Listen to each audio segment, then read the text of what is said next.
Fed Up Warrior here. I'm going to continue my steps to establish the Nazi Party and how all these players and everything came to be. The next part we're going to talk about. Last video I talked about how he became Chancellor and the Reichstag fire, which was a major moment for the rise of the Nazi Party. We're going to go through this quick so I can get things on the paper. This here happened in March of 1933, that same year. The establishment of the WW2 camp was a barracks and an ammunition factory at the WW2 concentration camp. This is where they would take some of the people and have them work in the factories for damn near nothing. A little under 10 days later, back on the 1st of April of that year, they called for a boycott, basically an overall anti-Jewish boycott.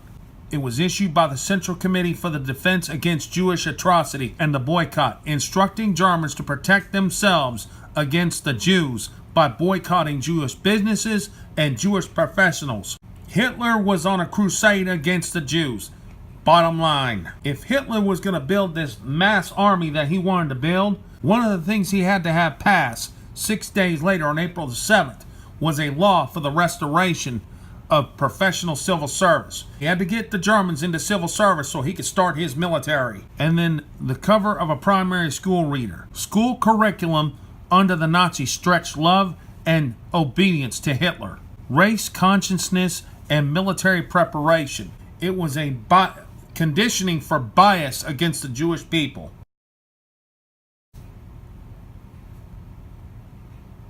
The National Socialist German Workers' Party, called the Nazis for short, came to power in Germany and established a dictatorship under the leadership of Adolf Hitler.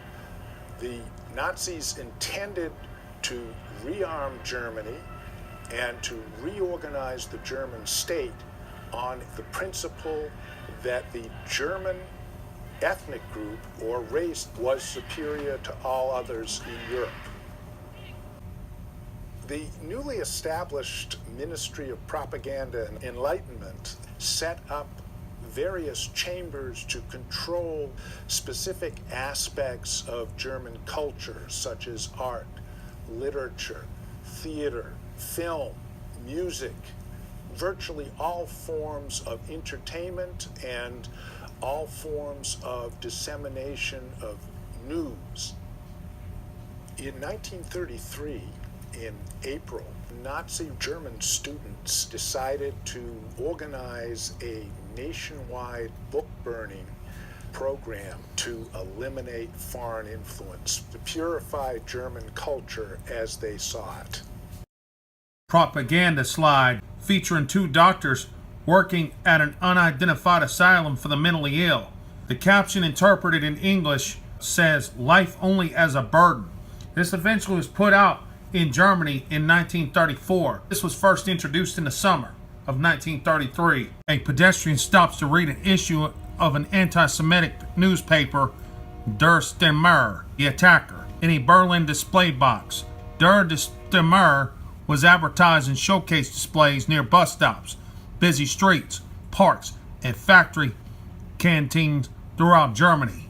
New form of propaganda, ladies and gentlemen. The German government passed a law against dangerous habitual criminals. The new law allowed courts to order the indefinite imprisonment of habitual criminals if they deem the person dangerous to society. It also provides for the castration of sex offenders. This is Ernest Röhm, one of Hitler's leaders. Hitler called for his death in June of 1934. That's how sick and twisted Hitler got. There's lots of speculate that von Hindenburg here may not have died naturally. Even several theories going around that Hitler secretly plotted to have him killed. 1932 was his closest opportunity, but it was 1934 he finally dies. Hitler becomes president of Germany and is deemed the Führer. This is an image of the Kusserow family, were active Jehovah's Witnesses who distributed religious literature and taught Bible study classes in their home, conveniently situated along a tram route. For the first 3 years of Nazi rule, local Gestapo agents often came to search the homes for religious material. 1936, Nazi police pressure increased dramatically, eventually resulting in the arrest of the family members who were then interned in concentration camps. Most of the family remained incarcerated until the end of the war. He basically made it to where Jehovah's Witnesses was unlawful. This law right here would essentially make it unlawful for homosexual men to live or exist in Germany. This latest law right here that was passed in September of 35 would make it a law that anybody with German descent or German blood that lived in the country have the biggest protections. Anybody outside of that were persecuted. They were basically criminals. It was in 1937 that the Buchenwald concentration camp opened up. Prisoners standing during a roll call. Each wears a striped hat and uniform bearing colored triangular badges and identification numbers. It was plain and simple that Hitler was a person that was from Austria. It was only so that the Nazis, such banners were hung out throughout Austria in the weeks preceding the April 10th plebiscite of the incorporation of into the German Reich. This was the first stage of a major takeover in Europe. It would be in late May of 1938 that Hungary started adopting comprehensive anti-Jewish laws and measures excluding Jews from many professions in Hungary. It was a sign that the Nazis were taking over in Hungary.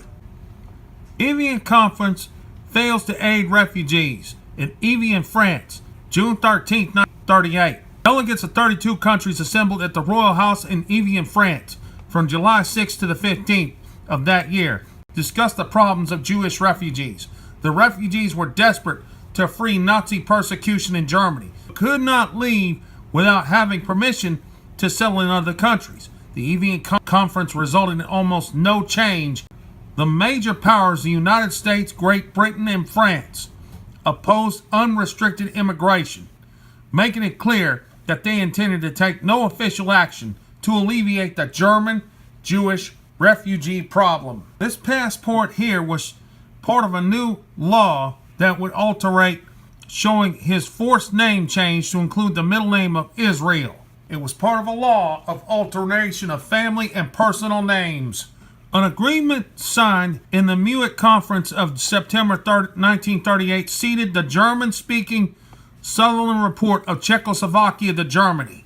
The agreement was reached between Germany, Italy, Britain, and France. Czechoslovakia was not permitted to attend the conference. In March of 1939, 6 months after signing the Munich Agreement, Hitler violated the agreement and destroyed the Czech state. When they came down to super enforcement, this identification card issued was stamped with a red J for Jude, added the middle name of Sarah. In other words, German Jew passports were declared invalid. Nazi party officials and members of the SA and Hitler Youth carried out a wave of violent anti-Jewish programs throughout Greater Germany.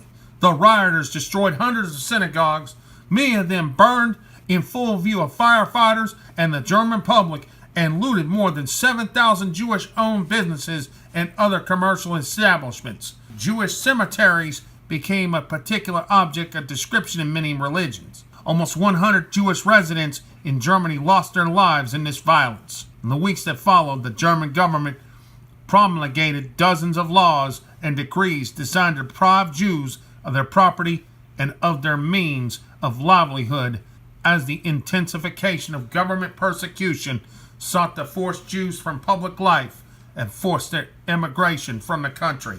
This is a picture of the T4 euthanasia program put into effect in 1939.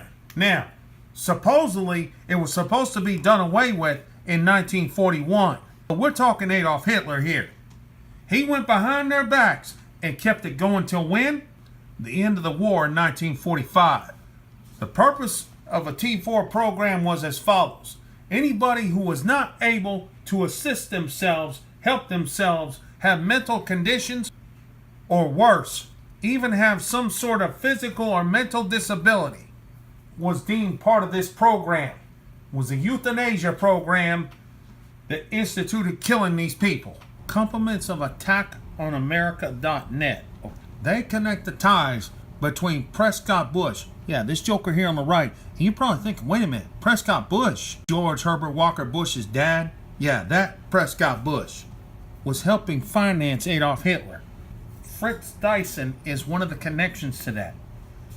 He's the German industrialist who began funding Hitler in 1923, set up a Union banking corps in New York to handle funds supplied to it through Thyssen-Dutch's Bank for American Investment. Prescott Bush, who had been an officer of the W.A. Harriman Bank since 1926, was a director of the Union Banking Corp from 1934 to 1943.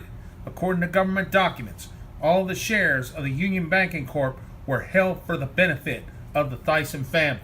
The federal government finally had to step in 1942. And as I get into World War II and how this joker plays a big role in all that, I'm going to explain to you what it took for Prescott Bush to finally stop funding him. It took forceful government intervention to finally make that happen. The bottom line is simple. They were funding him to power. Give me just a second. They weren't the only ones funding this madman, or supporting him for that matter. Compliments of SBS. The Duke and Duchess of Windsor were one of several supporters of Adolf Hitler. That's right, members of the royal family alleged World War II plots to install a pro-Nazi government, and that the controversial footage that I'm about to show you next is going to blow your damn mind. Even Chris Everett reveals some major royal bombshells in his book Conspiracy in the Crown, a book which tells the history of the royals. I can tell you that right now, you don't even need to buy the book, but buy the book for the rest of the stuff. You know Queen Elizabeth is not full-blown British? No, she's Austrian, just like Adolf Hitler. Hold on. Well, who's that guy circled in the picture there? Oh, that's Prince Philip. In 1937. Wait a minute. Them's Nazis. That's right, ladies and gentlemen. He attended a Nazi funeral of his close relative. The crown was connected to the Nazis. Hitler and the crown, they're Austrians. That's the key. Down the road, I'll tell you more about them, but we're going to focus on the Nazis for now. Wait a minute. What the hell is this? That's Hitler. Ain't that the Pope? Hold on a minute. See, compliments of Vanity Fair. Long-buried Vatican files revealed new and shocking indictment that Pope Pius XII, that in pursuit of absolute power, he helped Adolf Hitler destroy the German Catholic Church political opposition, betrayed the Jews of Europe, and sealed a deeply cynical pact with the 20th century devil. It's later come out now, German gold, Nazi gold, has been discovered now in the Vatican, making a distinct link that they were harboring the finances of Adolf Hitler in case he were to succeed over time.